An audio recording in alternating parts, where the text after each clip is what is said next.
I was at the turning point. I didn't know what to do. And I'm sorry. A Cleveland man in tears, living without water for nearly a full year. But today we have some good news after our 5 on your side drowning in dysfunction investigation. Investigator Jonathan Walsh sat down with David Nesbitt Jr. again today. And Jonathan, this was a mess for so long. Imagine no running water for that long. I mean, it is really, really tough. Well, Cleveland Water has stepped up to help. The landlord has not.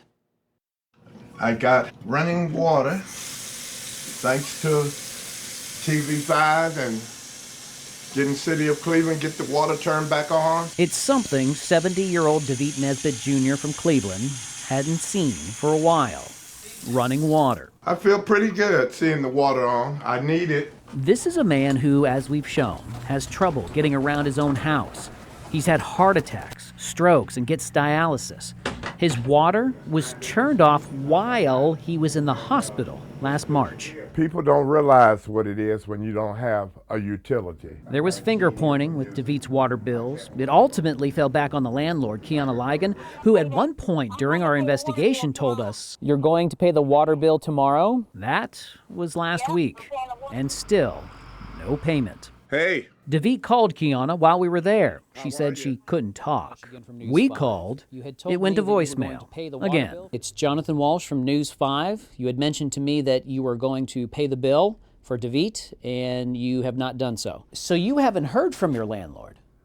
I heard from her when she came to get rent. Now, David is on a payment plan with Cleveland Water, $30 a month for the back bill, a connection fee, and whatever he uses now.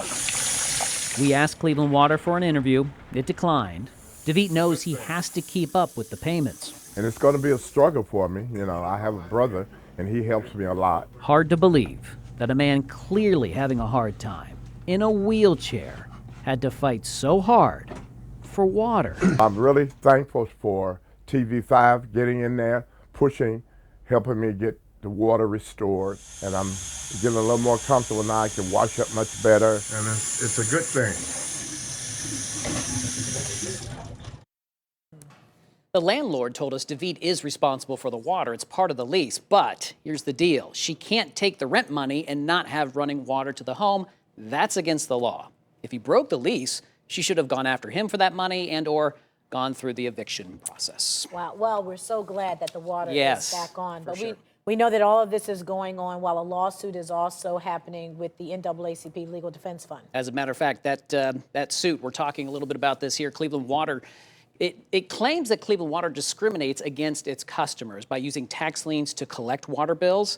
Late this afternoon, the city asked a federal judge to dismiss that case, arguing the claims are thinly supported and failed to show a connection between tax liens and foreclosures. The Legal Defense Fund has about a month now to respond to that. And we know just yesterday a bill was introduced in Columbus that would outlaw these things, these water liens altogether. We are monitoring all of these things very closely, for sure.